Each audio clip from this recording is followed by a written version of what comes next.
नमस्कार। आज का कार्यक्रम श्रीनाथ जी नाथद्वारा की पावन धरती से और हमारे साथ हैं चिरंजीवी श्री विशाल बाबा जी। आपका बहुत बहुत स्वागत। विशाल जी, सबसे पहले तो मैं ईटीवी परिवार की ओर से आपका बहुत बहुत शुक्रिया अदा करती हूँ कि आपने हमें ये मौका दिया कि हम आके आपसे चर्चा कर सकें। आपका स्वागत है।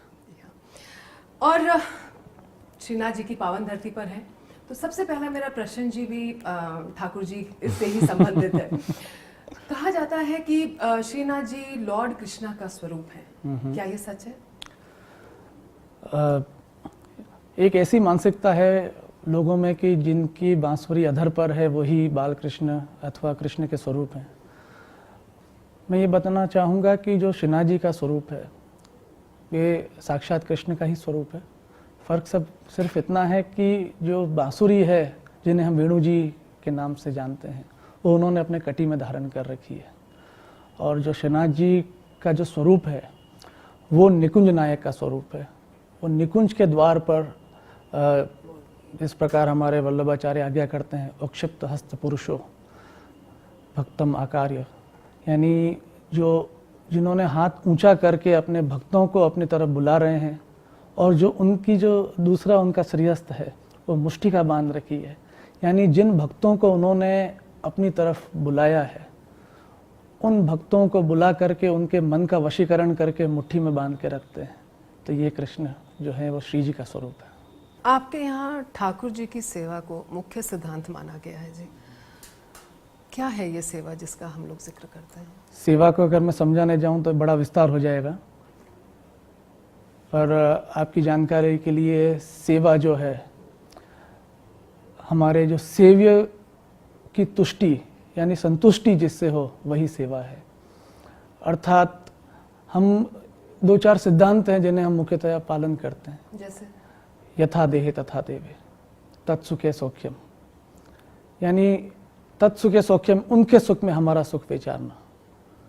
यथा देहे तथा देवे, जिस प्रकार हम हमारे शरीर को रखते हैं हमारे देह को रखते हैं उसी प्रकार हम प्रभु का लालन पालन करते हैं। गर्मी में हम शीतोपचार करते हैं, शीतकाल में हम ग्रीष्मोपचार करते हैं, चंदन लेपन इत्यादि गर्मी में हम करते हैं, ठंड में अंगीठी जलाते हैं, आजकल हीटर का जो प्रकार आ गए हैं, तो ये सब उपचार हम हमारे प्रभु में मंदिर में करते हैं। यानी हम मानते हैं कि साक्षात श्री कृष्ण इस मंदिर में विराजमान है और इनकी सेवा अपनी माता पिता की सेवा करते हैं उस तरह करते हैं, या आप ये मानते हैं कि ये बाल रूप है और एक बड़े की तरह करते हैं? किस तरह? सर्वदा सर्वभावेन भजनीय व्रजादीप, सर्वदा सर्वभाव से हमें व्रजादीप की सेवा करनी चाहिए। तब ये जो सर्वभाव है ये क्या है? सर्वभाव के अंदर माधुर्य भाव आ गया, वात्सल्य भाव आ गया। तो जिस प्रकार प्रेमिका अपने प्रेमी की सेवा करती है, ख्याल रखती है, माता अपने बच्चे का लालन पालन करती है, तो जो भाव आपको मन में उपज रहा हो प्रभु के लिए उस भाव से आपको प्रभु की सेवा करनी है, निष्काम भाव से, और यही पुष्टि सेवा है। बिल्कुल सही। बाबा साहब, एक प्रश्न आपसे पूछूं मैं। एक तरफ हम लोग ये कह रहे हैं कि भाई कलयुग आ गया है और कहा जाता था कि भाई तब मंदिरों में तो कोई नहीं जाएगा, लेकिन आज भी मैंने दर्शन करे और बहुत भीड़ है जी, और ये हाल हर मंदिर का है। तो हम लोग देख रहे हैं कि नहीं, लोगों की आस्था बड़ी है, लेकिन दूसरी तरफ हम ये देख रहे हैं कि एक तरफ जहाँ धार्मिक विचार बढ़ रहे हैं दूसरी तरफ वहाँ अच्छाई घट रही है। तो क्या कहीं ना कहीं हम लोगों ने रिलीजन, स्पिरिचुअलिटी और मोरालिटी में जो एक बंधन था वो कलयुग में क्या बिखर रहा है? कलयुग में दूषण तो आएगा ही, और हमारे बुजुर्ग कह गए हैं कि कलयुग का प्रभाव सबसे पहले तीर्थ स्थानों में पड़ेगा, और ये हम देख रहे हैं। पर इसका अर्थ ये नहीं है कि आज घोर कलयुग आ गया है और धर्म का नाश हो गया है। अगर आप देखेंगे तो द्वापर में भी प्रभु का प्रागट्य धर्म की जब हानि हो रही थी तब हुआ था। तो जब जब धर्म की हानि होती है प्रभु का प्रागट्य होता है। तो समय तो आ गया लग रहा है साहब। पर आपका ये कहना सही है कि जो युवा वर्ग है जिस प्रकार से उनकी आस्था जो आज प्रभु में बढ़ रही है, ये एक बीज है। वो बीज उनके पुरखों से उन्हें मिला है, विरासत में मिला है।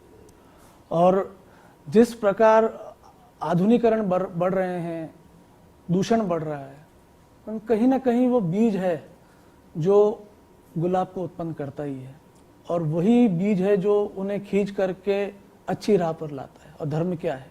यह एक अच्छी राह है, एक अच्छी जीवन शैली है, जिसे जो अगर मैं पुष्टि मार्ग की बात कर लूँ आपके साथ, तो पुष्टि मार्ग का अगर धर्म ले लें हम, क्योंकि मैं पुष्टि मार्ग का धर्माचार्य हूँ, तो मैं ये बात बतलाऊंगा कि पुष्टि मार्ग क्या है। तो पुष्टि मार्ग एक आर्ट ऑफ लिविंग है, जिनमें हम प्रभु की दिनचर्या जो है, जैसे प्रभु गौचारण करने पधारते हैं, प्रभु को सुबह भूख लगती है, हम मंगल भोग धरते हैं, राजभोग धरते हैं। आपकी एक इंग्लिश कहावत है कि have a breakfast like a king, lunch like a prince and a dinner like a pauper. तो हमारे मंगल भोग इतना ही जोरदार घी से लदा हुआ दूध अरोगते हैं प्रभु। राजभोग में एक प्रिंस की जैसे प्रभु को राजभोग समर्पा जाता है। और अगर आप शयन भोग देखें तो उसमें मूंग की दाल आती है, जो पाचन क्रिया के लिए अच्छी होती है। तो ये एक साइंस और फेथ का एक अलग ही कॉम्बिनेशन है। अगर हम लोग पुष्टि मार्ग की बात करते हैं तो पहले तो मैं यही पूछना चाहूंगी कि आपके समुदाय को पुष्टि समुदाय कहा जाता है, कितने वर्षों से आप लोग इसको फॉलो करके आगे बढ़ा रहे हैं? हमारे आद्य गुरु श्री वल्लभाचार्य जी के प्रागट्य को 500 वर्ष ऊपर हो चुके हैं। परंतु अगर कोई कहे कि आपका पुष्टि संप्रदाय मात्र 500 साल पुराना है, तो ऐसा नहीं है। इसके उल्लेख शांडिल्य उपनिषद में भी मिलते हैं। पुष्टि मार्ग अर्थात कृपा मार्ग, भक्ति मार्ग। शायद जी एक प्रश्न आता है, पुष्टि मार्ग के लिए कहा जाता है कि ये तो प्रेम का मार्ग है, this is the path of love. तो जी प्रेम करना तो शायद हम लोग माँ की कोख से सीख कर आते हैं, तो फिर गुरु की आवश्यकता क्यों? आपसे जानेंगे छोटे से ब्रेक के बाद। हम अभी वापस आते हैं, हमारे साथ रहिएगा।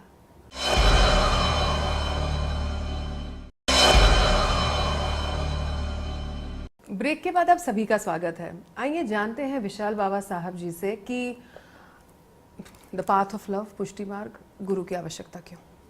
गुरु अगर एक शब्द में कहूँ तो ईश्वर की अभिव्यक्ति है।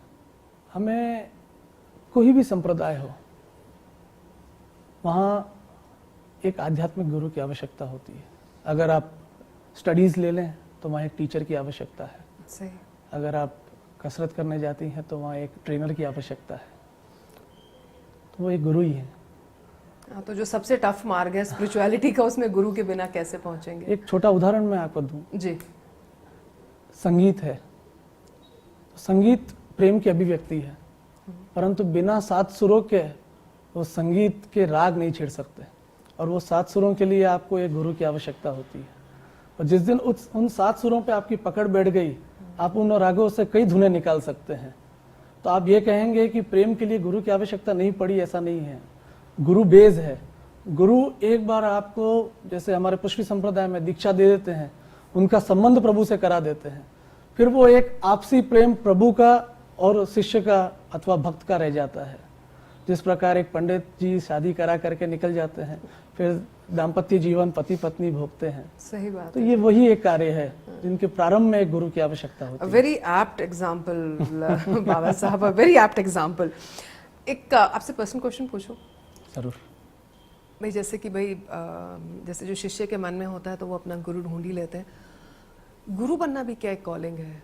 अगर आप पुष्टि समाज के एक धर्माचार्य गुरु नहीं होते तो क्या कोई ऑल्टरनेट करियर था कि नहीं यार मैं ये हो सकता था? Is there something like that?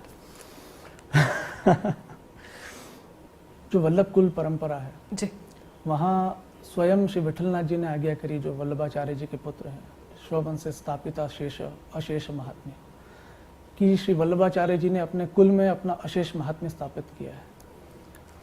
तो ये कुल परंपरा, गुरु परंपरा वहीं से चली आ रही है। तो बाय डिफॉल्ट अगर हम कहें तो हम वल्लभ कुल के आचार्य हैं। हाँ, अगर ऑन अ लाइटर नोट अगर आप पूछें कि आप क्या बनना चाहते थे, तो स्कूल में हर बच्चे की ख्वाहिश होती है कि वो क्रिकेटर बने।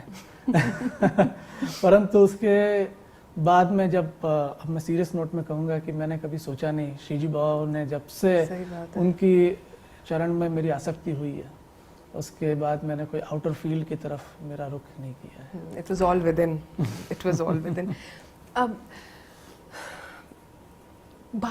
कई बार ये हम लोगों को ये कहानियाँ, ये मतलब स्टोरी सुनाने में आती हैं कि भाई औरंगज़ेब ने श्रीनाथ जी टेम्पल पर आकर अटैक किया था और उनके साथ कुछ घटना घटित हुई। थोड़ा सा हमें बताइए, मुझे पूरा यकीन है कि हमारे दर्शक इसमें ज़रूर इंटरेस्टेड होंगे कि क्या हैं ये कहानियाँ। आप औरंगज़ेब की बात कर रहे हैं तो सबसे पहले हमें मुग़ल सल्तनत की बात करनी जी। चाहिए। उनके ही पूर्वज बादशाह अकबर हो चुके हैं, जो हमारे पुष्टि संप्रदाय के भक्त रहे हैं। गोपालपुर, जो आज जतिपुरा के नाम से जाना जाता है, श्रीमद गोकुल, जहाँ नवनीत प्रिया जी विराजते थे, जी। निरंतर वे वहाँ दर्शन करने पधारते थे। हमारे पूर्वज श्री गोसाइन जी के वे सेवक हुए। अकबर बादशाहों ने कितने फरमान जारी किए जो पुष्टि संप्रदाय के हित में थे। यहाँ तक कि दारा शिकोह, जो औरंगज़ेब के बड़े भाई थे, वो गद्दी नशीन होने वाले थे।